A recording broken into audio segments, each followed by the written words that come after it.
Skandal 300 triliun Kemenku. Ucapan Bupati Meranti kembali viral. Kementerian Keuangan isinya iblis atau setan. Dana mencurigakan 300 triliun rupiah. Ucapan Bupati Meranti sebut orang Kemenku iblis dan setan terbukti. Dikutip dari Gelora.co.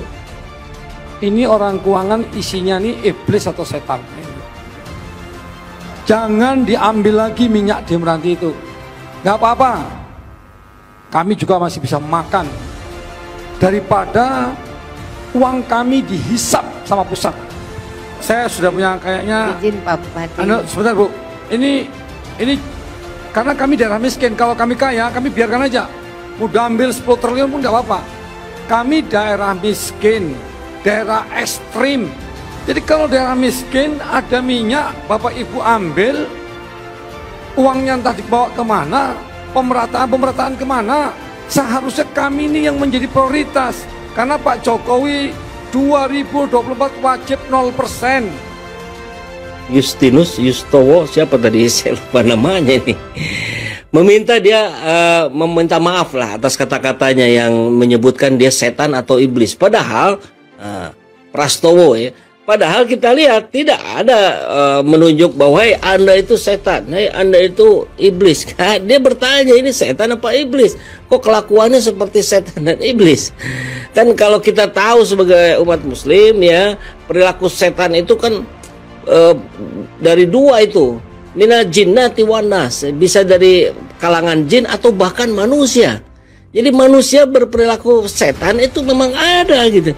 Bagaimana kami mau membangun rumahnya, bagaimana kami mau mengangkat kemiskinan orang, nelayannya, petaninya, buruhnya. Bapak mau tahu, akibat pandemi COVID, warga Meranti nggak bisa pergi ke Malaysia. 41.000 penganggurannya. Kalau Bapak tak mau ngurus kami nih, pusat tidak mau mengurus Meranti, kasihkan kami ke negeri sebelah. Kan saya ngomong.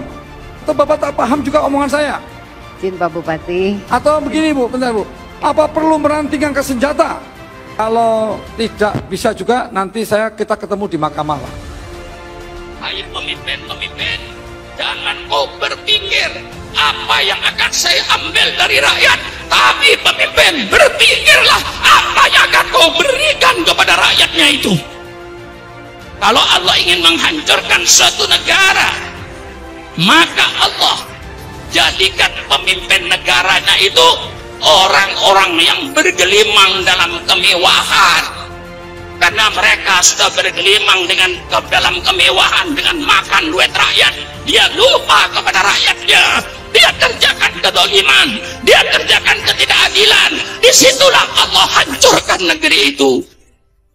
Maka saatnya para ulama, saatnya para habaib, selamatkan NKRI ini, selamatkan Indonesia ini, selamatkan negara Republik Indonesia ini. Si Rakus dan si Tamak itu tidak pernah bersyukur atas karunia Allah. Sehingga digambarkan oleh baginda Nabi, kalau seandainya orang itu dikasih satu lembah emas, maka dia minta lembah yang kedua. Satu lembah emas tidak menjadikan mereka merasa puas. Dia minta lembah yang kedua, dikasih yang kedua, minta lembah yang ketiga, sampai masuk ke dalam mulutnya adalah tanah. Maksudnya sampai dia masuk liang lahat dan dia bercampur dengan tanah, baru diam nanti. Itulah kerakusan-kerakusan yang terus dipiara oleh seorang hamba. Maka ya, ini akan menjadikan seorang hamba tersebut merasa kurang dan tidak akan puas. Alangkah indahnya hidup dengan syukur, bersyukur.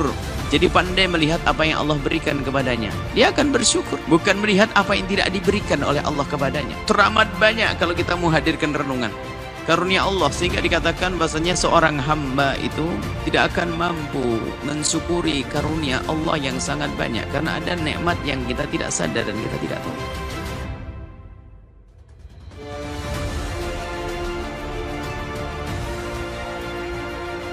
Usai Menteri Koordinator Sidang Politik Hukum dan Keamanan atau Menko Polhukam Mahfud MD mengungkapkan adanya transaksi mencurigakan senilai 300 triliun rupiah. Kementerian Keuangan atau Kemenku menjadi sorotan. Mahfud MD menemukan pergerakan uang dengan nilai triliunan itu saat menelusuri transaksi lain di luar kasus X Dirjen Pajak Rafael Alun Trisambodo. Sebelumnya, padahal telah ditemukan transaksi janggal dari 69 orang di kementerian itu mencapai 500 triliun rupiah di luar kasus Rafael Alun. Dilansir dari akun Twitter @jantung_GPI Sangyang, mengukit pernyataan lama Bupati Meranti Ahmad Adil yang mengeluh terhadap pegawai Kemenku. Akun tersebut menilai pernyataan Adil telah terbukti. Adil memprotes mengenai soal dana hasil bagi DBH atau minyak di Kepulauan Meranti karena uang yang diperoleh tidak sesuai dengan banyaknya minyak yang diambil di wilayah itu. Adil bahkan sampai menyebut pegawai keuangan berisi iblis dan setan karena upaya menemui Kemenku tidak membahas terkait pembagian DBH itu sulit. Saya kejar ke Bandung orang Kemenku, juga tidak dihadiri oleh yang kompeten. Itu yang hadir waktu itu nggak tahulah. Sampai pada waktu itu saya bilang, ini orang keuangan ini isinya iblis atau setan, kata Adil dilansir dari potongan video yang diunggah akun @jantungpisang. Mengenai hal itu, politikus Partai Demokrat Cipta Panca Laksana menyinggung dirinya yang sempat dibully oleh staf sus Kementerian Keuangan yang bernama Yutinus Prastowo. Gara-gara Bupati Meranti ini dulu gue dibully. @prastow. Cuitan Panca dilansir dari akun Twitternya pada Jumat 10 Maret 2023. Berikut komentar dari warganet. Jika cara berpikir orang Riau seperti ini, yakin saja tak ada negara maju yang akan mengadopsi Anda. Keluar dari NKRI pasti Anda jadi budak di negara lain. Betul. Inilah sifat negarawan sejati, berani bicara sesuai data-data yang dimiliki dan gaya bahasanya cukup baik dan tegas, hanya saja mungkin kata-kata yang kurang pas barangkali, ujar Lendra. Susah payah Presiden Soekarno mempersatukan Indonesia, bupati yang satu ini mau memberikan ke Malaysia.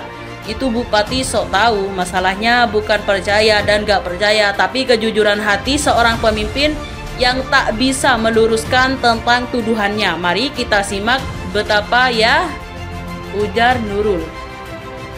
Gas, mantap nih, mantap. Sejarah kakek moyangnya dulu pemberontak kali, sip, ujar Janggala. Pastinya dia jadi pengkhianat bangsa, kekayaan di 4-7 miliar. Bapak Bupati ya pindah aja ke negara sebelah, betul. Bravo Pak Bupati. Tapi hati-hati, akan dicari-cari kesalahannya. Mudah-mudahan masyarakat mengawal bupatinya, ujar Matondan. Mantap Pak Adil, pecat saja Bupati Meranti dan hajar saya mereka. Berani Malaysia, Indonesia pensejahteraannya lebih diakui Malaysia, apalagi Rusia sangat dekat dengan Indonesia, Bung, ujar Tohfanir. Mohon pada pihak terkait, pihak yang berwajib dan pihak yang bersangkutan untuk mengklarifikasi kebenaran berita ini. Kami hanya melansir dan memberitakan, Andalah yang memutuskan.